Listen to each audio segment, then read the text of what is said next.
करते हैं। मंगलाचरण। णमो अरहंताणं णमो सिद्धाणं णमो आयर्याणं णमो अध्यायाणं णमो लोये सब साहूणम्। मंगलम भगवान वीरो मंगलम गौतमोऽंगडी मंगलम कुंद कुंदार्यो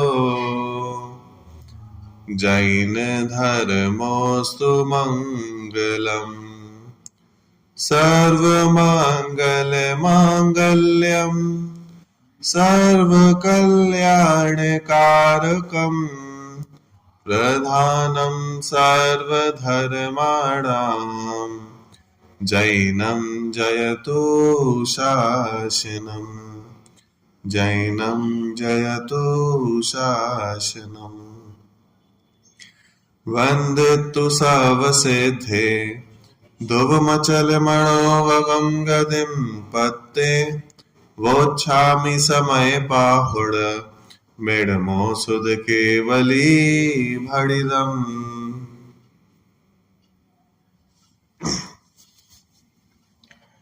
चलिए, आचार्य कुंद कुंद द्वारा रचित समयसार नामक ग्रंथ पर अपनी चर्चा चल रही है और क्रमशः चर्चा करते हुए अपन तीसरी गाथा पर अपन ने प्रारंभ किया था कल, जिसमें ये बतलाया कि दूसरी गाथा में जो द्विविधता बतलाई गई थी, स्व समय और पर समय ऐसा भेद किया गया था, ये आचार्य को अच्छा नहीं लगा। आचार्य ने कहा ये शोभनीय नहीं है, वास्तव में एकत्व ही होना चाहिए। ये बंध की कथा बीच में आई क्यों, कैसे आई कि वास्तव में तो प्रत्येक द्रव्य अपनी योग्यता से परिणमन कर रहा है, कोई किसी में मिलता नहीं, कोई किसी के अधीन नहीं। तो ये जो बंध की कथा है कि पर भावों से पुद्गल कर्म प्रदेशों से जीव बंध गया, उस रूप हो गया, ये कैसे संभव है? तो फिर तीसरी गाथा में उन्होंने कहा कि नहीं नहीं, ये बंध की कथा संभव नहीं है, ये एकत्व ही सुंदर है, इसको बंध रूप मत देखो। बराबर, तो बंध की कथा नहीं होगी तो पर समय पना नहीं होगा, पर समय पना नहीं होगा तो पुद्गल प्रदेशों में स्थित नहीं होगा। बंध के समय भी निर्बंध देखो। हाँ, तो पर समय पना नहीं है तो स्व समय पना भी नहीं है।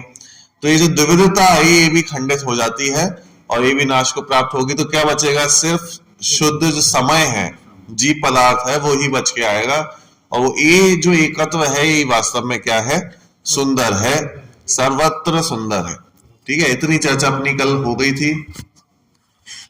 ठीक है, देखो 42 नंबर पे एक बार गाथा का पाठ कर लेते हैं। क्षय गदो समो सवथ सुंदरो लोये बंध कहाये अते तीर्ण विसंवादिनी होदी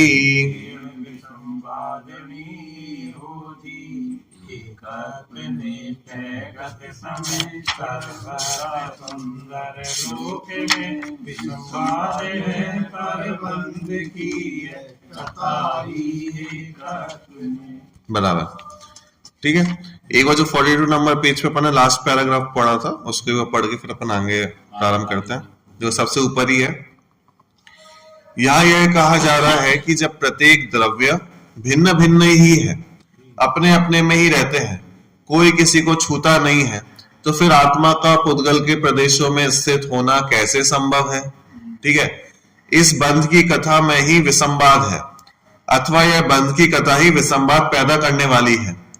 जब दो द्रव्य परस्पर मिलते ही नहीं तो बंधने की बात में दम ही क्या है?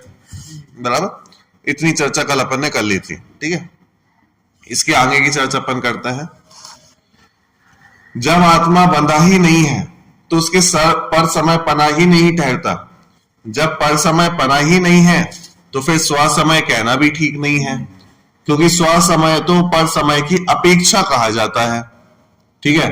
अतः समय तो समय है, वह ना स्वसमय है ना पर समय है, ठीक है। इस बंध की कथा ने ही ऐसे दो भेद किए हैं, अतः यह बंध कथा ही विसंवाद पैदा करने वाली है, दुविधा पैदा करने वाली है। ये बंध की कथा मन ने स्टार्ट करी ना, इसी कारण स्वसमय पर समय भेद करने पड़े, इसी के कारण विसंवाद पैदा हो रहा है। एक समय ही है कभी तरह, हाँ, स्वसमय भी नहीं, समय ही है। समय ही है। स्वसमय भेद भी पर समय के कारण हुआ, तो उन्होंने कहा स्वसमय भेद भी नहीं है ना पर समय है, समय तो समय है। अब इसको विसंवाद पैदा मत करो, क्यों? क्योंकि अब आपको बंध कथा प्रकट करनी पड़ेगी, एक द्रव्य का दूसरे द्रव्य में एकत्व बतलाना पड़ेगा, जो कि संभव नहीं है, उससे विसंवाद उत्पन्न होगा। इसलिए समय तो मात्र समय ही है, ऐसा कहना चाहिए, बराबर। यदि विसंवाद मिटाना है तो बंध की बात ही मत करो। बात समझ में आई कि नहीं? विसंवाद मिटाना है तो बंध की बात ही मत करो कि बंधे हैं, कब छूटेंगे, कैसे छूटेंगे, कह रहे नहीं, ये तो विसंवाद है। एकत्व विभक्त आत्मा की कथा ही श्रेष्ठ है। बंध की कथा तो विसंवाद पैदा करने वाली, और एकत्व विभक्त आत्मा की कथा विसंवाद मिटाने वाली है। यही बात तो आगे चौथी पांचवी गाथा में कहने वाले हैं कि तुमने अब तक काम, भोग और बंध की कथा ही सुनी है, अब मैं तुम्हें एकत्व विभक्त आत्मा की कथा सुनाऊंगा। अब आगे वो कहेंगे कि अनादि काल से इस जीव ने मात्र क्या करा है, कि अनादि काल से मात्र बंध की कथा ही सुनी है, भोगों की कथा ही सुनी है, कभी एकत्व क्या है उसकी कथा ही नहीं सुनी, मात्र द्रव्य कैसा होता है वो समझा ही नहीं है। तो इसकी महिमा नहीं होती। हाँ, तो इसलिए आचार्य कह रहे हैं कि अनादिकाल से वही सुना है ना, तो वही रुचता है। अब मैं वो कथा सुनाऊंगा जो एकत्व की कथा है, जिससे मात्र एक शुद्ध द्रव्य पकड़ में आता है, जिस पे एक शुद्ध द्रव्य का ध्यान जाता है, वो कथा सुनाऊंगा, बराबर। तो आचार्य ने बहुत सिंपल कहा कि भाई अगर विसंवाद की कथा को मिटाना है तो विसंवाद की बात भी मत करो, बंध की बात भी मत करो। बंध जहां खड़ा हो गया वहां दो द्रव्य खड़े हो गए, और दो द्रव्यों में एकत्व खड़ा हो गया, क्योंकि बंध तो दो द्रव्यों के बीच में ही होगा ना, एक द्रव्य अपने आप से नहीं बनेगा। बंधन होने के लिए दो द्रव्य चाहिए, एक स्वयं और एक दूसरा। तो जहां पे भी बंधन की कथा आएगी वहां दो द्रव्य खड़े हो गए, और दो द्रव्य खड़े हो गए मतलब विसंवाद खड़ा हो गया। बंध में ही विसंवाद है। बंध में ही विसंवाद है, बात समझ में आई? इसलिए वो आचार्य कह रहे हैं कि भाई साहब क्या करना है कि विसंवाद मिटाना है तो बंध की बात भी मत करो, ये भी मत कहो कि ये स्वसमय है पर समय। अपने आप को क्या देखो, मात्र समय मात्र देखना है, समय मात्र, क्या स्वसमय क्या पर समय नहीं, समय मात्र देखेंगे तो स्वसमय अपने आप बन जाएंगे। बंध जबकि होता ही नहीं है, क्योंकि सभी द्रव्य अपने अपने रूप प्रणाम कर रहे हैं। हाँ। द्रव्य का दूसरे द्रव्य में अत्यंत अभाव है, अत्यंत दबाव, बंध कैसे होता है? बराबर। तो ये तो मूल कथन हो गया, लेकिन अभी आगे कहेंगे, अभी देखो आगे मजेदार कथन आने वाले हैं। देखो, आचार्य देव को बंध की कथा में कोई रस नहीं है, वे तो आत्मा के एकत्व को ही समझाना चाहते हैं। वे तो यहां भी साफ साफ कह रहे हैं कि प्रत्येक द्रव्य अपने अंतर में रहने वाले अनंत धर्म को चूमते हैं, परंतु पर को स्पर्श भी नहीं करते। कभी नहीं सकते। हाँ, एक क्षेत्रावगाह रूप से अत्यंत निकट ठहर रहे हैं, पर अपने स्वरूप से च्युत नहीं होते। बात समझ में आई? एक साथ है लेकिन अपने अपने परमाणु रूप है। हाँ, सब अपने अपने में स्थित है, कोई किसी में मिल नहीं रहा, कोई किसी का कुछ कर नहीं रहा, है ना? कर सकता ही नहीं है। हाँ, और प्रत्येक द्रव्य अपने में ही रहता है, अपने ही अनंत धर्मों को स्पर्श कर रहा है, दूसरे पर धर्मों को स्पर्श भी नहीं कर रहा। बात समझ में आई? कर नहीं सकता। कर भी नहीं सकता। जानते ही नहीं है। और एक एक धर्म भी अपने अपने कार्य को ही कर रहा है, एक धर्म दूसरे धर्म के कार्य को नहीं कर रहा, एक गुण दूसरे गुण के कार्य को नहीं कर रहा, मतलब कितनी स्वतंत्रता है। इसलिए बंध की कथा में कोई दम नहीं है, एकत्व की कथा ही करने योग्य कार्य है। यानी एकत्व की बात ही करो, बंद की कथा मत करो, बराबर। अब प्रश्न ये होगा, विरुद्ध और अविरुद्ध कार्य की हेतुता से विश्व का उपकार करते हैं, विश्व को टिकाए रखते हैं, इस कथन का क्या आशय है? कल अपन ने टीका में देखा था ना, फिर अपन ने कहा था आगे चर्चा आएगी इसकी, कि दो कार्य लिखे। क्या कार्य लिखे? विरुद्ध कार्य, अविरुद्ध कार्य, और इन दोनों के माध्यम से क्या करते हैं? विश्व को टिकाए रखते हैं। तो भाई साहब ये कौन से विरुद्ध कार्य करते हैं, कौन से अविरुद्ध कार्य करते हैं? मतलब विरुद्ध कार्य मतलब जो नहीं करने चाहिए, ऐसे विरुद्ध कार्य होते होंगे कुछ, कि जीव द्रव्य के विरुद्ध कार्य हैं, इनको किया तो दंड मिलेगा। कि विरुद्ध कार्य अविरुद्ध कार्य क्या होते हैं? देखो, उक्त कथन का भाव स्वामी जी इस प्रकार स्पष्ट करते हैं, द्रव्य की पर्याय में जो उत्पाद और व्यय है वह परस्पर विरुद्ध कार्य है। बस में उत्पाद का काम क्या है? उत्पन्न करना। व्यय का काम क्या है? व्यय करना। दोनों ही विरुद्ध कार्य हो गए ना, एक पैदा कर रहा है, एक नाश कर रहा है, तो परस्पर अत्यंत विरुद्ध कार्य हैं, एक दूसरे का कार्य नहीं कर रहे, एक उत्पन्न कर रहा है, एक नष्ट कर रहा है, इसलिए इसको कहा विरुद्ध कार्य, उत्पाद और व्यय को। ठीक है, और इसको अपन ऐसा भी कह सकते हैं, एक तरीके से कहा जाए तो पर्याय। तो पर्याय, हाँ, पर्याय कैसी होती है? उत्पाद व्यय स्वभावी होती है, तो पर्याय को अपन विरुद्ध कार्य कह सकते हैं। और जो अपन पहले एक जगह देख के ना, गुण हो गया, द्रव्य हो गया, ये कैसे हो गए? अविरुद्ध है, एक रूपी कार्य। अब देखो आगे आएगा इसमें, वह परस्पर विरुद्ध कार्य है। धवल ग्रंथ में आता है कि एक समय की पर्याय में उत्पाद व्यय अर्थात उपजना और विनशना, इस प्रकार दो परस्पर विरुद्ध कार्य होते हैं। ठीक है, जिस समय द्रव्य की वर्तमान पर्याय उत्पन्न होती है उसी समय पूर्व की पर्याय का व्यय होता है। उत्पाद भाव रूप है और व्यय अभाव रूप है। ये तो अपन को पता ही है, उत्पाद क्या होता है? भाव रूप होता है, उत्पन्न करता है, सत्ता मौजूद करता है। और अभाव कैसा है? अभाव रूप है। व्यय कैसा? अभाव रूप है, नष्ट करता है। इस कारण उत्पाद को व्यय से विरुद्ध कहा जाता है। ऐसा होते हुए भी गुणपने से त्रिकाल कायम रहते हैं, इससे वे अविरुद्ध है। ऐसा विरुद्ध अविरुद्ध वस्तु का स्वरूप ही है। बात समझ में आई कि नहीं? कि गुण कैसे हैं? कि गुण में विरोध नहीं है, गुण एक रूप कार्य करते हो। एक रूप कार्य मतलब त्रिकाल एक रूप कार्य करते हैं। तीनों कालों में कभी भी देखोगे एक रूपी कार्य करते हुए दिखाई देंगे। हाँ, ध्रुव बने रहता है, उसमें कोई विरुद्ध कार्य नहीं है, उसमें कोई उत्पाद व्यय नहीं होता। पर्याय में उत्पाद व्यय होता है। बात समझ में? जैसा अपन ने पहले भी अपन ने देखा था ना, एक जो है कूटस्थी है। हाँ, पहले अपन ने इनके लिए एक दूसरे शब्द देखे थे, क्रम भावी और अक्रम भावी देखे थे। क्रम भावी और अक्रम भावी, क्रम भावी और अक्रम भावी से जो वस्तुओं को टिकाए हुए है, ऐसा शब्द आए थे वहां पर। तो क्रम भावी में क्या लिए थे अपन ने? पर्याय ली थी, क्रम से होती है। अक्रम भावी में क्या लिए थे? गुण लिए थे, क्योंकि एक साथ होता है। ऐसे यहाँ पे दो शब्द और है, विरुद्ध और अविरुद्ध। तो विरुद्ध कार्य कौन से है? उत्पन्न होना, नष्ट होना। पर्याय रूप कार्य, उत्पन्न होना, व्यय होना, उत्पाद व्यय। तो उत्पाद व्यय से पर्याय में होता है, तो पर्याय को लिया। और अविरुद्ध कार्य क्या है? गुण है, क्योंकि वो अविरुद्ध रूप से है, उसमें कोई उत्पाद व्यय नहीं होता, एक जैसे बने रहते हैं। इसलिए अविरुद्ध कार्य अपन ने कहा गुण, विरुद्ध कार्य कहा अपन ने पर्याय। ठीक है, और इन दोनों के माध्यम से ही वास्तव में संसार टिका हुआ है। क्यों? क्योंकि इन दोनों को मिलकर ही तो वस्तु बनती है। द्रव्य गुण पर्याय मिलके ही तो एक द्रव्य बना, गुण पर्याय मिलके तो द्रव्य बना, और इन द्रव्यों के कारण ही तो संसार टिका हुआ है। इसलिए यहां पे शब्द आए थे कि विरुद्ध अविरुद्ध कार्य की हेतुता से विश्व का उपकार करते हैं, विश्व को टिकाए रखते हैं। क्योंकि इनमें से एक भी चीज खत्म हो गई तो विश्व नष्ट हो जाएगा। उत्पाद व्यय नष्ट हो गया तो क्या होगा? पर्याय नहीं बचेगी। पर्याय नहीं बचेगी तो भी विश्व खत्म हो जाएगा। और ध्रुवता नहीं बचेगी तो ये पर्याय किसकी हो रही है? एक समय में उत्पन्न होकर नष्ट हो रहा है, तो वो है कौन?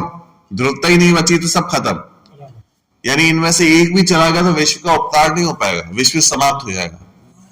बराबर? ऐसा विरुद्ध अविरुद्ध वस्तु का स्वरूप ही है। एक समय की पर्याय में जो उत्पाद व्यय है वह परस्पर विरुद्ध भाव है और गुण कहते हैं वह अविरुद्ध भाव है। इस तरह विरुद्ध और अविरुद्ध कार अर्थात अनंत द्रव्यों का उत्पाद व्यय रूप विरुद्ध भाव और गुण रूप अविरुद्ध भाव, इन दोनों के हेतु पने से हमेशा विश्व का उपकार करते हैं, अर्थात द्रव्य के गुण पर्याय रूप स्वरूप के द्वारा विश्व के समस्त पदार्थ जैसे हैं वैसे ही टिके रहते हैं। ठीक है, तो सामान्य है कि भाई विश्व का प्रत्येक द्रव्य में उत्पाद व्यय द्रव्य तीनों ही कायम रहते हैं और इस कारण से द्रव्य मौजूद रहता है, द्रव्य की सत्ता बनी रहती है। इनका ही अभाव हो जाएगा तो विश्व का ही अभाव हो जाएगा, विश्व का ही नाश हो जाएगा। बराबर, इसलिए विश्व का उपकार करते हैं।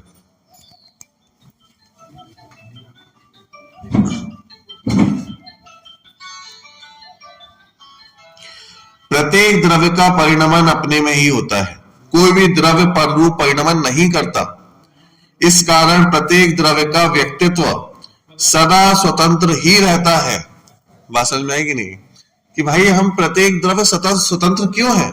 कोई किसी में मिल नहीं रहा, कोई किसी के रूप हो नहीं रहा, कोई किसी के गुणों को ले नहीं रहा, अपने गुणों को किसी में दे नहीं रहा, कोई द्रव्य दूसरे द्रव्य के अधीन नहीं है कि हाँ एक द्रव्य बड़ा नहीं है, एक द्रव्य छोटा नहीं है कि नहीं जीव द्रव्य में ज्यादा शक्ति होगी, पुद्गल में कम शक्ति होगी। हर द्रव्य बराबर है, हर द्रव्य बराबर है, बराबर। हाँ, तो इसलिए प्रत्येक द्रव्य का जो परिणामन है ना अत्यंत स्वतंत्र है, किसी के अधीन नहीं है। कोई भी द्रव्य पर रूप परिणामन नहीं करता, इसलिए प्रत्येक द्रव्य का व्यक्तित्व सदा स्वतंत्र ही रहता है। उसकी व्यक्तिता कभी नष्ट नहीं होती, वह अपनी स्वतंत्र इकाई के रूप में सदा प्रतिष्ठित रहता है। यही कारण है कि सभी पदार्थ टंकोत कीड़ की भांति सदा स्थित रहते हैं। कि प्रत्येक पदार्थ कैसा है कि सदा स्वतंत्र है, टंकोत कीड़ की भांति, कोई किसी को किसी में नहीं मिला रहा, कोई किसी का उपकार नहीं कर रहा, सब अपने अपने में ही मस्त है। हाँ, इसलिए जो कर्तव्य बुद्धि उसका भी नाश हो जाता है। एक जो मान्यता है कि सब मेरे अधीन, हाँ, और बहुत मोटी मोटी चीज भी कि भाई मेरे इच्छाओं से संसार चलेगा, मेरी इच्छाओं से वस्तुएं प्राप्त होंगी, मेरे कारण संसार के कार्य होंगे। अरे इच्छाओं से क्या ही हो रहा है? कदाचित वहां पे पर वस्तु की योग्यता वैसी बनी, यहाँ निमित्त नैमित्त कैसे बने कि हमारी इच्छा उसी समय हुई और कदाचित कार्य हो गए तो हम मानते हैं हमारी इच्छा से हो गए। हमारी इच्छा से क्या हो रहा है? हमारी इच्छा पर वस्तु में क्या बांध के कुछ कर देगी? मेरे अगर कर्म भी हैं, कदाचित कर्मों को भी अपना मान लिया एक बार को, तो कर्म पर में खींचतान से कुछ कर देंगे क्या? कर्म हम कर रहे हैं, फल सामने वाले को मिलेगा क्या कि मेरे कारण वो व्यक्ति यहाँ पे आ गया? अरे मेरे कारण कैसे आ जाएगा? कर्म किसी को खींचतान करके कुछ कर रहा है क्या? सब अपने अपने स्वतंत्र कार्य तो कर रहे हैं। बात समझ में आएगी नहीं? इसलिए अत्यंत स्वाधीनता है, इच्छाओं से भी कार्य नहीं होते हैं। कभी क्या हुआ, काम होना है और ऐसा निमित्त बन गया, हाँ, भ्रम हो जाता है। पंडित जी ने काम करवा दिया। असल में तो अपने योग्य ही सारे कार्य हो रहे हैं, कोई किसी के अधीन नहीं। हाँ, अपने क्रम में हो रहा है। यहाँ एकत्व निश्चयगत समय का अर्थ स्पष्ट करते हुए सभी पदार्थों के संबंध में 4 बातें स्पष्ट की गई हैं। बराबर, देखो अब 4 बातें कौन सी है? पहली बात है कि जीवादि सभी पदार्थ अपने में ही मग्न है, अपने गुण पर्यायों को ही आलिंगित करते हैं, पर को स्पर्श तक नहीं करते। बात समझ में आ गई कि पहली बात तो ये बहुत अच्छे से स्पष्ट करी कि हर द्रव्य अपने अपने में ही है, अपने गुणों में लीन है, अपने पर्यायों में लीन है, कोई किसी को स्पर्श नहीं कर रहा, अपने अपने में लीन है, पर का कुछ भी संबंध उनका नहीं है। ठीक है, पहली बात तो ये स्पष्ट करी। दूसरी स्पष्ट क्या करी कि वे एक क्षेत्रावगाह रूप से अत्यंत निकट रहने पर भी अपने स्वरूप से च्युत नहीं होते, अपने स्वभाव को नहीं छोड़ते। बराबर, मतलब पहली बात तो ये स्पष्ट करी कि सब अपने अपने में ही है। अब दूसरी बात ये स्पष्ट करी कि भले ही पर में सब मिले हुए दिखाई दे रहे हैं, मिले हुए होने पर भी मिले नहीं है, मिले हुए होने पर भी अपने स्वभाव को नहीं छोड़ रहे, पर के स्वभाव को ग्रहण नहीं कर रहे। ये दूसरी बात स्पष्ट करी। तीसरी रूप क्या स्पष्ट करी? पर रूप परिणमन न करने से वे टंकोत्कीर्ण की भांति अपने स्वतंत्र व्यक्तित्व को धारण किए रहते हैं। उनकी व्यक्तित्व इकाई नष्ट नहीं होती। मतलब पर में दिखाई देते हुए भी मिले नहीं है, इसलिए उनका स्वरूप कैसा है? टंकोत्कीर्ण की भांति स्वतंत्र है। टंकोत्कीर्ण की भांति किसी में मिलते नहीं है, मिल सकते नहीं है। उनकी व्यक्तिता नष्ट नहीं होती, जो व्यक्तित्व इकाई है। हाँ, तो एकदम क्या मजबूत हो जाता है, सालों साल के लिए कुछ नहीं होना। जैसे टंकोत्कीर्ण हो जाए ना, टाके से उत्कीर्ण कर दिया गया हो, तो अब वो मिटने वाला नहीं, वो अब ऐसे ही बने रहेगा। ऐसे ही जो ये द्रव्य हैं टंकोत्कीर्ण की भांति हैं, इनका भी नष्ट नहीं होंगे। बात समझ में आई? और चौथी अंतिम बात क्या बतलाई? उत्पाद और व्यय तथा उत्पाद व्यय और द्रव्य रूप जैसे विरोधी स्वभावों को एक साथ धारण करके वे विश्व को टिकाए रखते हैं, विश्व का उपकार करते हैं। बात समझ में आ गई? यानी इसका मतलब ये है कि वो अपने गुण पर्यायों को सदा धारण करते हैं, और सदा धारण करने के कारण प्रत्येक द्रव्य की सत्ता बनी रहती है, और प्रत्येक द्रव्य की सत्ता बने रहने के कारण विश्व टिका रहता है, नहीं तो विश्व का ही नाश हो जाए। ठीक है, तो इसलिए इसमें उत्पाद व्यय कहां से आ गए? उत्पाद व्यय के शब्द ही नहीं थे टीका में, तो कहां से लेके आए अपन? जो विरोध और अविरुद्ध काल लिखे ना टीका में, तो हाँ, तो वहां से अपन उत्पाद व्यय द्रव्य लेके आए। तो विरुद्ध कार्य का अर्थ क्या हो गया? पर्याय, उत्पाद और व्यय। और अविरुद्ध कार्य का अर्थ क्या हो गया? हाँ, द्रव्य गुण यानी ध्रुवता, द्रव्य। तो उत्पाद व्यय द्रव्य वहां से लेके आए अपन। ठीक है, ठीक है, 4 पॉइंट्स क्लियर हो गए। वे पर को स्पर्श नहीं करते, स्वभाव से च्युत नहीं होते, और अपनी इकाई को कायम रखते हुए विश्व को टिकाए रखते हैं। जगत के सभी द्रव्यों में ये विशेषताएं समान रूप से पाई जाती हैं। यद्यपि जीव नामक पदार्थ में भी उक्त विशेषताएं पाई जाती हैं, तथापि उसके बंधन की जो बात है वह विसंवाद पैदा करती है। बात समझ में आई? कि ये जो बातें चल रही है ना, ये सब जीव द्रव्य की नहीं है, ये 6 द्रव्यों की है।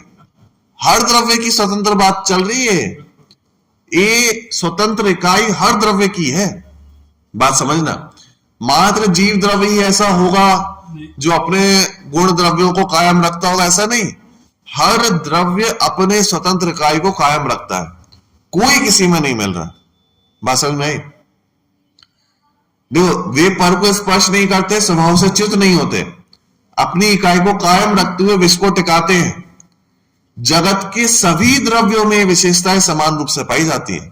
ऐसा नहीं है कि मात्र जीव द्रव्य में ही हो, जगत के सभी द्रव्यों में विशेषताएं हैं। लास्ट में लिखा, यद्यपि जीव नामक पदार्थ में भी उक्त विशेषताएं पाई जाती हैं, तथापि उसके बंधन की जो बात है वो विसंवाद पैदा करती है। विसंवाद मतलब विरोधी बातें। अब विरोधी बातें तो हुई कि नहीं होंगी? कि आप कह रहे हो कि जीव द्रव्य और पुद्गल द्रव्य एक रूप हो गए, बंधन हो गया। अरे भाई, जब हम इतने खुल के कह रहे हैं कि एक द्रव्य दूसरे द्रव्य का कुछ नहीं कर रहा, उसमें कुछ भी नहीं हो रहा, गुण पर्याय रूप सब अपने अपने में है, और फिर भी आप कहो बंधन हो रहा है, तो विसंवाद उत्पन्न होगा कि नहीं होगा? विसंवाद कब उत्पन्न होता है? विरोधी बात जहां पे होती है वहां विसंवाद होता है, जहां विरोध खड़ा होता है वहां विसंवाद होता है। अब आप कहो कि जीव का बंधन हो गया, तो विसंवाद होगा कि नहीं होगा? क्योंकि विरोधी बात है। हम यहाँ पे इतने देर से कह रहे हैं कि नहीं नहीं भाई साहब, हर द्रव्य अपने रूप में टंकोत्कीर्ण की भांति उत्कीर्ण है, कोई किसी का कुछ नहीं कर रहा, सब अपने गुण पर्यायों में है। जब इतनी स्वतंत्रता बतला रहे हैं और फिर आप बीच में कहो कि नहीं नहीं यहाँ तो बंधन चल रहा है, तो भाई साहब ये तो विसंवाद है, ये तो विरोध है। तो आचार्य देव कह रहा है कि नहीं नहीं, ये विसंवाद जो है वो सुनने में अच्छा नहीं है। सुनने में क्या, वस्तु स्वरूप में अच्छा नहीं है। तो इस विसंवाद की कथा को समाप्त करके एकत्व की कथा करना चाहिए, बराबर। क्योंकि एकत्व ही सुंदर है। कोई किसी में नहीं मिल रहा, कोई अपना सब अपने अपने कार्य कर रहे हैं, कोई किसी की अपेक्षा नहीं रख रहा कि कोई मेरे को पूरा कर देगा, सब अपने रूप कार्य कर रहे हैं। ये जो परम एकत्व है ये वास्तव में सुंदर है, बराबर। तो आचार्य कह रहे हैं कि वो ही विसंवाद को नष्ट करने वाली कथा है। देखो, तथापि उसके बंधन की जो बात है वो विसंवाद पैदा करती है। जब एक द्रव्य दूसरे द्रव्य को छूता ही नहीं है, अपने स्वभाव से च्युत होता ही नहीं है, टंकोत्कीर्ण की ही भांति अपनी इकाई को टिकाए रखता है, तो फिर आत्मा ही दूसरे से क्यों बंधे? बात समझ में आएगी नहीं? आत्मा ही दूसरे से क्यों बंधे? तो बाकी द्रव्यों को भी बंधा दो ना, अगर ऐसा हो रहा होता तो। हाँ, जब बाकी द्रव्य एक दूसरे से नहीं बंध रहे तो फिर जीव द्रव्य को क्यों बंधवा रहे हो आप? जीव द्रव्यों को भी बंधवाओ। बात समझ में आएगी नहीं? जो कहने में आता है ना, चार द्रव्य तो खुद ही प्रणमन कर रहे हैं धर्म का। हाँ, और जीव पुद्गल में ये भी व्यक्ति है जो मतलब विभाव रूप परिणमन कर रहा है, लेकिन विभाव रूप परिणमन नहीं करते, बराबर। विभाव रूप परिणमन मान रखा है। हाँ, तो जीव पुद्गल रूप हो गया। हाँ, ये पुद्गल ही जीव। तो अभी पूरा उत्तर आएगा कि उसका कि भाई कर्म रूप फिर क्या है, फिर संसार कैसे चल रहा है, बराबर बराबर। वैसे सब जीवन चल रही है, सिद्धांत बैठो तक सब गलती चल रही है। अपराध बहुत तो होना चाहिए, मान्यता की गलती हर है। कहा था अपराध तो होना चाहिए, हम क्या गलती कर रहे हैं, बराबर हर कहा था अपराध तो होना चाहिए, हम क्या गलती कर रहे हैं, इसमें क्या है। बराबर। बात समझ में? देखो, तो फिर आत्मा ही दूसरे से क्यों बंधे? इस बंध की कथा ने ही तो आत्मा के स्वसमय और पर समय ऐसे दो भेद किए। ये बात तो क्लियर हो गई, बंध के कारण ही दो भेद हुए। बंध नहीं होता तो स्वसमय भी खड़ा नहीं होता, बंध नहीं होता तो पर समय भी खड़ा नहीं होता। क्यों? क्योंकि फिर तो सिर्फ समय ही बचता ना, क्या स्वसमय क्या पर समय। बस में इस द्विविध पने ने ही तो आत्मा के सौंदर्य को खंडित किया है। भाई, जब तक वस्तु अपने में है तब तक वो सुंदर है, सौंदर्य है उसका, वो अपने में परिपूर्ण होना सौंदर्य है। और पर की आस करना ही तो बात समझ में आएगी नहीं? अरे, पर की आस करना, पर से अपने आप को बड़ा मानना, यही तो विभाव है, कमजोरी है, कमजोरी है, बदसूरती है। मतलब एक किसी भी द्रव्य की बदसूरती क्या है कि उसको दूसरे की आवश्यकता पड़े, दूसरे से अपने आप को पूर्ण मांगे, अपने आप को अपंग माने। ये अपनी अपंगता है कि नहीं है? ये अपनी बदसूरती है। क्या कि हम किसी द्रव्य की आवश्यकता मानते हैं, हम अपने आप को परिपूर्ण नहीं मान रहे, हम अपने आप को स्वाधीन नहीं मान रहे, हम ये मान रहे हैं कि किसी पर द्रव्य से मेरा कल्याण होगा। ये अपंगता है, ये अपने आप को कमी देखना है, अपने आप को कम देखना है। हाँ, बदसूरती है। और सौंदर्य क्या है? विश्व का सबसे बड़ा सौंदर्य है कि अपने आप को परिपूर्ण देखना, अपने आप को सौंदर्य रूप देखना, सुंदर देखना, अपने आप को स्वतंत्र देखना, ये हमारी सौंदर्य है। बात समझ में आई? देखो, इस द्विविध पने ने ही तो आत्मा के सौंदर्य को खंडित किया है। अतः अन्य द्रव्यों के समान आत्मा को भी द्विविधता इष्ट नहीं है, एकत्व में ही सौंदर्य है, इसलिए आत्मा को एकत्व ही इष्ट है। बात समझ में? अब अपन ने जो अभी तक देखा वो अपन ने कहाँ का देखा? अमृत चंद्र आचार्य का। अब अपन थोड़ा जयसेन आचार्य जयसेन इस गाथा की व्याख्या करते हुए एकत्व निश्चयगत का अर्थ अपने शुद्ध गुण पर्यायों से परिणत अथवा अभेद रत्नात्रय परिणत करते हैं, और समय शब्द का अर्थ भी अमृत चंद्र के समान क्षय द्रव्य ना करके मात्र आत्मा ही करते हैं। ठीक है? अब देखो, दोनों अर्थों में थोड़ा थोड़ा अंतर है। वो कह रहे हैं कि समय एकत्व निश्चयगत होना चाहिए। ठीक है? अब दो अर्थ लाओ। जब अपन कह रहे हैं छह द्रव्य, तब तो उसमें से जो सब एकत्व निश्चय निकल के आएगा, वो क्या निकल के आएगा कि छह द्रव्य सब अपने अपने में टिके हुए हैं, सब स्वतंत्र है। लेकिन जब इसका दूसरा अर्थ करेंगे, जब अपन ने समय का अर्थ किया आत्मा, जीव द्रव्य, छह द्रव्य नहीं कर रहा है, और फिर अपन कह रहे हैं एकत्व निश्चयगत, तब उसमें से क्या निकल के आएगा कि उस आत्मा के अंदर भी जो शुद्ध द्रव्य है, उसके अंदर नियत, अभेद रत्नात्रय रूप जो शुद्ध भाव है, उसके अंदर नियत। मां समझ में आई? देखो फिर से देखो, इसको अच्छे से समझना है इसको। देखो, आचार्य जैसे इस गाथा की व्याख्या करते हुए एकत्व निश्चय गत का अपने शुद्ध गुण पर्यायों से परिणत अथवा अभेद रत्नात्रय परिणत करते हैं। तो अभेद रत्नात्रय की बात कहां से आ गई? देखो, अमृतचंद्र आचार्य ने अभेद रत्नात्रय की बात नहीं की थी, उन्होंने शुद्ध गुण पर्यायों की बात नहीं की थी, उन्होंने सामान्य गुण पर्यायों की बात की थी कि हर द्रव्य अपने गुण पर्यायों से परिणत है, ये बात की थी। लेकिन हम जैसे आचार्य एक कदम आगे बढ़ के कह रहे हैं, वो कह रहे हैं कि नहीं, शुद्ध गुण पर्यायों से परिणत, और शुद्ध गुण मतलब अभेद रत्नात्रय, शुद्धता। ठीक है, तो अभेद रत्नात्रय यानी जो अंदर शुद्ध स्वभाव में जो लीनता है, उससे परिणत को यहां पे कहा एकत्व निश्चयगत। अपने में ही लीनता, अपने में ही मग्न होना, अपने में ही समा जाना, ये जैसे आचार का अर्थ है। बात समझ में आ गई? क्यों ऐसा अर्थ क्यों वो कर रहे हैं? वो अमृतचंद्र क्या समान क्यों नहीं कर रहे? वो इसलिए नहीं कर रहे क्योंकि अमृतचंद्र आचार्य ने तो समय का 6 द्रव्य लिया, तो उसमें से जो एक निकल के आएगा वो जीव द्रव्य निकल के आएगा, यानी हर द्रव्य स्वतंत्र है, ऐसा निकल के आएगा।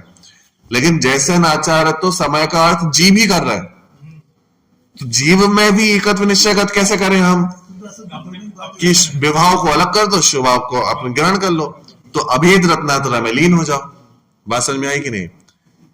ठीक है, दोनों का अर्थ अलग अलग समझ में आ गया। उन्होंने 6 द्रव्यों को लिया, इनने शुद्ध पर्याय को लिया। हाँ, देखो द्रव्य लिया, अमृतचंद्र आचार्य ने समय का अर्थ क्या किया? 6 द्रव्य, 6 द्रव्य, और जैसे आचार्य ने समय का अर्थ क्या किया? जीव जीव द्रव्य। अब देखो, जीव द्रव्य किया। अब अमृतचंद्र आचार्य ने एकत्व निश्चयगत क्या बोला कि इन 6 द्रव्यों में एकत्व निश्चयगत क्या है कि सब अपने अपने में लीन है, तो 6 द्रव्य हो गया। ठीक है, 6 द्रव्य अपने अपने में लीन है।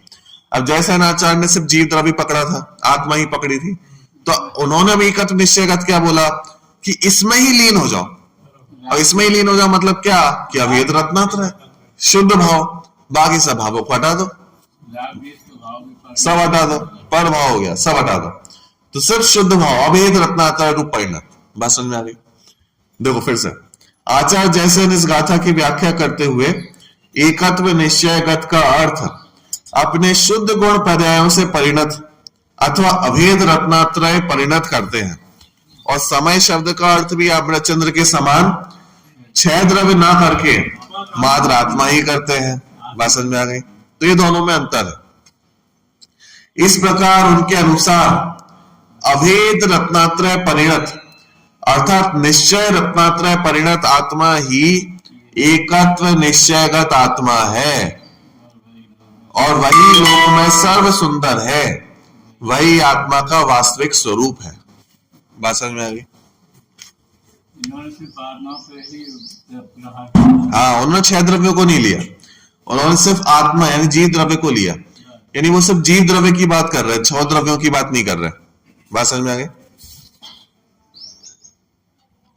तो यानी वो कुल मिला के कह रहे हैं कि सर्व द्रव्यों में अनंत द्रव्य है, अनंत द्रव्य नहीं, अनंत जीव है, आत्मा ही शब्द है, बाकी सब। हाँ नहीं, अगर जैसे आचार्य की बात करें ना, तो जैसे आचार्य क्या कह रहे हैं? जैसे आचार्य कह रहे हैं कुल मिला के कि अनंत द्रव्य है, अनंत द्रव्य नहीं, अनंत जीव है। तो अनंत जीवों में से कोई मिथ्या दृष्टि है, कोई सम्यक दृष्टि है, इन सब में से एकत्व निश्चयगत यानी सुंदर कौन है? तो वो ये कह रहे हैं इन सब में से सुंदर वो है जो अपने में लीन है। ये जैसे आचार्य का अर्थ है। हाँ, तो जैसे आचार्य कह रहे हैं कि अनंत द्रव्य है और कोई विभाव रूप परिणमन कर रहा है, कोई स्वभाव रूप परिणमन कर रहा है, लेकिन सुंदर कौन है, देखने योग्य कौन है, अपनाने योग्य कौन है कि जिसने अपने एकत्व को प्राप्त कर लिया, जो अपने में ही मस्त है, किसी की उसे कोई आवश्यकता नहीं है, जो अपने में लीन है, यानी सम्यक दृष्टि, वो अभेद रत्नात्रयवंत, वो ही सर्व सुंदर है, वो ही एकत्व निश्चय को प्राप्त है। बात समझ में आई? तो ये किसका अर्थ है? जैसन आचार्य का अर्थ है। अमृतचंद्र आचार्य का अर्थ अलग था, है ना, वो 6 द्रव्य लिया। निष्कर्ष के रूप में वे स्पष्ट लिखते हैं, ततः स्थितम स्वसमय एव आत्मनः स्वरूपम इति। अतः यह निश्चित हुआ कि स्वसमय ही आत्मा का स्वरूप है। स्वसमय ही वास्तव में आत्मा का स्वरूप है। अपने में लीनता, स्वसमय मतलब क्या, कि जो एकत्व को प्राप्त होता है उसको अपन स्वसमय कह देते हैं। लेकिन स्वसमय तो हम नाम दे रहे हैं, लेकिन वास्तव में स्वसमय जैसा स्वरूप होता है वही मूल स्वरूप तो वही है। अपने भी नहीं मूल स्वरूप तो वही है। देखो, स्वसमय ही आत्मा का स्वरूप है। वास्तविक स्वरूप, वास्तविक समय का स्वरूप तो स्वसमय रूप ही है, पर समय रूप नहीं है। इसलिए स्वसमय पर समय का भेद भी मिटा दो और क्या करो, सिर्फ समय मात्र जो सत्ता बची, स्वरूप तो वही है मात्र, उसको ये समझ लिया तो स्वसमय बन जाता है। लेकिन वो कह रहे हैं बंद की कथा है, इसको भी मिटा दो, आचार्य अमृतचंद्र। और जैसा आचार्य क्या कह रहे हैं कि इतने अनंत जीवों में से जो अपने में लीन है वो एकत्व निश्चय को प्राप्त समय। जैसा समय है। हाँ डिटेल करना है ना, 60 में कह रहे हैं। हाँ, बात समझ में आई। चलो, बंध कथा का अर्थ कर्म जनित गुणस्थान आदि पर्याय करते हुए वे कहते हैं कि आत्मा के साथ बंध की कथा अर्थात गुणस्थान आदि की चर्चा विसंवादनी है। और विसंवाद मतलब असत्य है, विरोध है।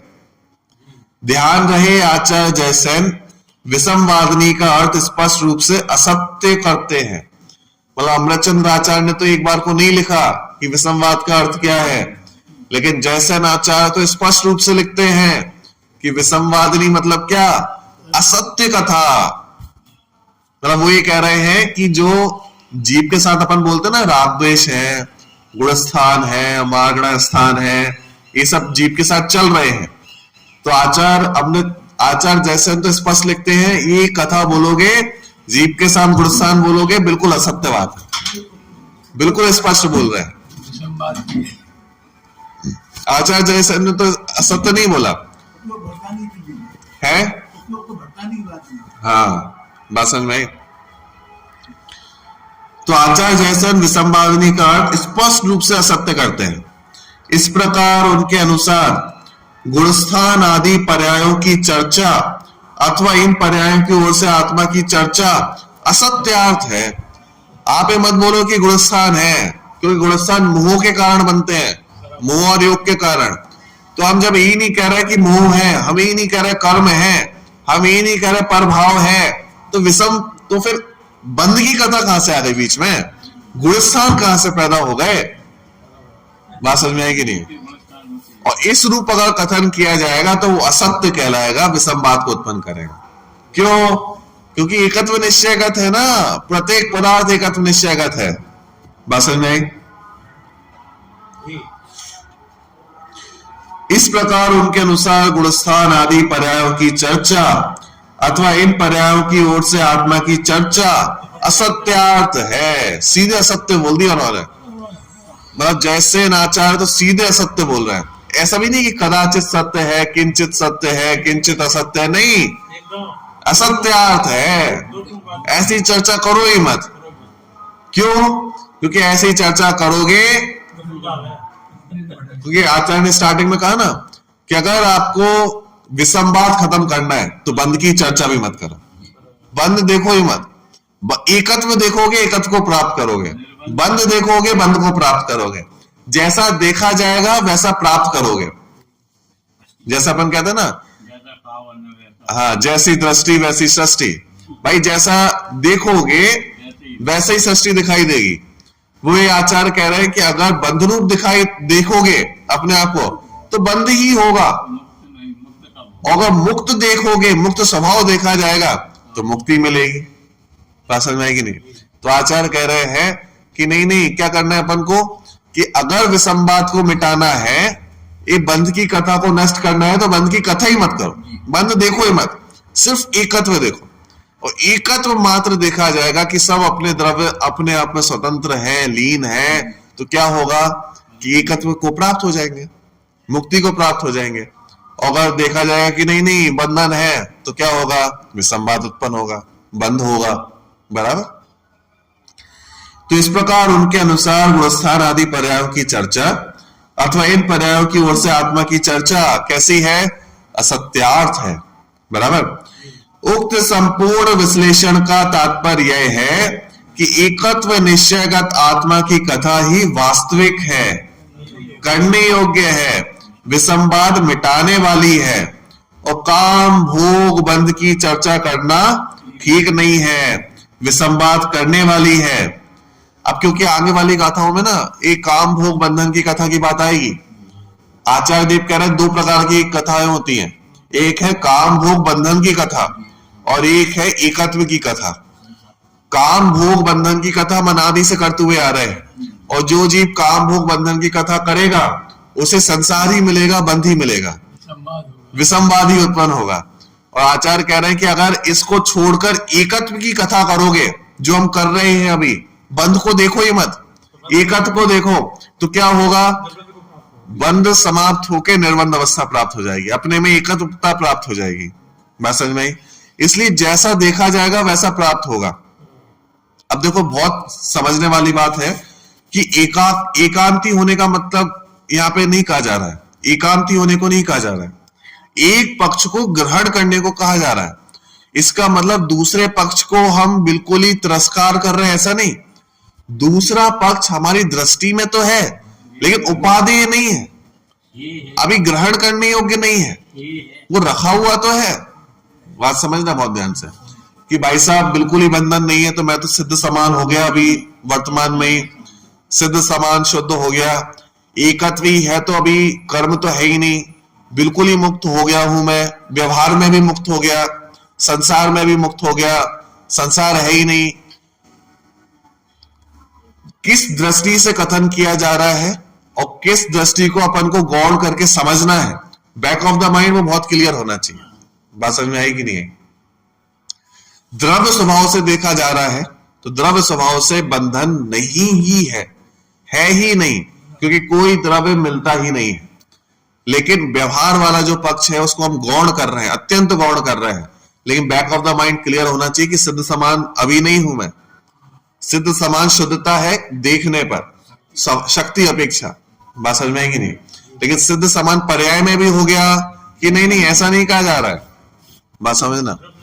तो अभी मत इतना कहा जा रहा है कि आप वो जो दूसरा पक्ष है उसको अपने ध्यान में रखो, ज्ञान में रखो, लेकिन अभी गौण करो। क्यों? क्योंकि हमें अपने आप को एकत्व को प्राप्त करना है, और एकत्व को प्राप्त कौन करेगा? जो एकत्व रूप देखेगा। अरे जिसने एकत्व को देखा ही नहीं वो एकत्व को प्राप्त क्या करेगा? जिसे एकत्व समझ में ही नहीं आ रहा वो एकत्व को प्राप्त कैसे करेगा? मुझे अपने आप को प्राप्त करना है, मैं अपने आप को समझू ही नहीं, तो मैं कैसा हूं? स्वतंत्र और पर रूप नहीं हूं, तो जो एकता है उसी को तो प्राप्त करना है, तो उस रूप ही देखा जाएगा, तभी तो एकत्व को प्राप्त किया जाएगा। और मैं अभी भी देखूं कि नहीं मैं अभी कर्मों से बंधा हुआ हूं, ये तो बंधन है, संसार है, तो इससे क्या होगा? बार बार उन परिणामों को देखने से वही परिणाम प्राप्त होंगे, शुभ भाव अशुभ भाव कर्म बंधेंगे। इसलिए एकत्व को ही देखना चाहिए और वो ही सुंदर है। बराबर। देखो संपूर्ण विश्लेषण का तात्पर्य है कि एकत्व निश्चयगत आत्मा की कथा ही वास्तविक है, करने योग्य है, विसंवाद मिटाने वाली है, और काम भोग बंध की चर्चा करना ठीक नहीं है, विसंवाद करने वाली है, जिसे इस जीव ने अनंत बार सुनी है, समझी है, पर एकत्व निश्चयगत आत्मा की कथा ना कभी सुनी है, ना कभी समझी है, और ना उसका परिचय ही प्राप्त है। बात समझ में आएगी नहीं? हाँ, इसी भाव को आचार्य कुंद देव स्वयं अगली गाथा में व्यक्त कर रहे हैं। अब वो अगली गाथा लिखेंगे ना तो यही बात लिखेंगे। डिटेल में कर दी, हाँ, कर दी, अब कुंद आचार्य लिखेंगे। देखो आचार्य देव जिस एकत्व विभक्त भगवान आत्मा की चर्चा समय सार में करने वाले हैं उसके औचित्य पर प्रकाश तो आगामी गाथा में डाला जाएगा। यहां तो मात्र इतना ही बताना है कि बंध की कथा में उलझने से कोई लाभ नहीं है। हाँ, बंध की कथा में उलझते रहेंगे तो बंध ही प्राप्त होगा, कुछ मिलने वाला नहीं है। जिसे हमने आज तक कभी सुना नहीं, समझा नहीं, ऐसे कभी एकत्व की चर्चा सुनो तो आचार्य देव कह रहे हैं कि एक बार सुनो, एक बार समझने का प्रयास करो कि हम कैसे हैं। वो एकत्व की कथा एक बार रुच गई तो ये बंध की कथा अपने आप रुचेगी नहीं। तो जिसे आचार्य ने कहा ना कि एकत्व सौंदर्य है, तो हम अनंत बार से, अनंत काल से अपने आप को जो अपंग देख रहे हैं, अपने आप में कमजोरी देख रहे हैं कि नहीं नहीं मेरे को पर की आवश्यकता है, अपने आप को अपंग रूप देख रहे हैं, तो उस अपंगता से हटकर अपने आप को जब परिपूर्ण देखेंगे कि किसी की आवश्यकता नहीं, तो उन्होंने कहा वो परिपूर्णता ही वास्तव में सौंदर्य है, वो ही सुंदर है, वो ही देखने योग्य है, वो ही अपनाने योग्य है। बराबर। चलो, तो अभी तक का विषय ये रखते हैं। आगामी गाथा में फिर क्या सौंदर्य है और क्या देखने योग्य नहीं है, इसकी चर्चा पर आगामी गाथा में करेंगे। अविनाशी में आत्मस्वरूप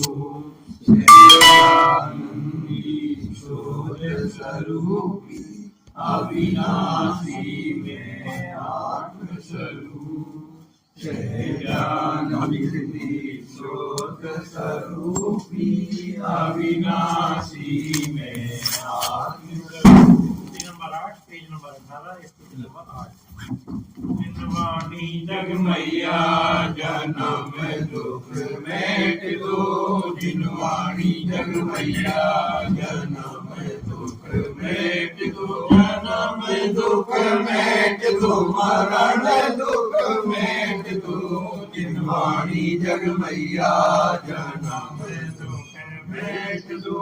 बहुत दिनों से भटक रहा हूँ ज्ञान बिनाए मैया, निर्मल ज्ञान प्रदान सुकर दो, तू ही सच्ची मैया। हमको हो जावे जगमैया, चढ़े उन्हीं पर क्रम से हम फिर हो गए कर्म भैया।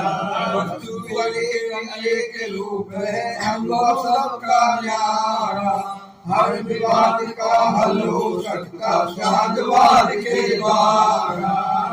के हमारा जन्म मरण दुख इतनी मिलती मैया, तुमको शीश की नवावे तू ही सच्ची मैया।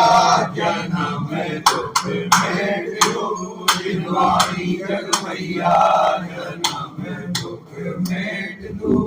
भवानी के ज्ञान से रूपारोप सोवानी मस्तकम सदा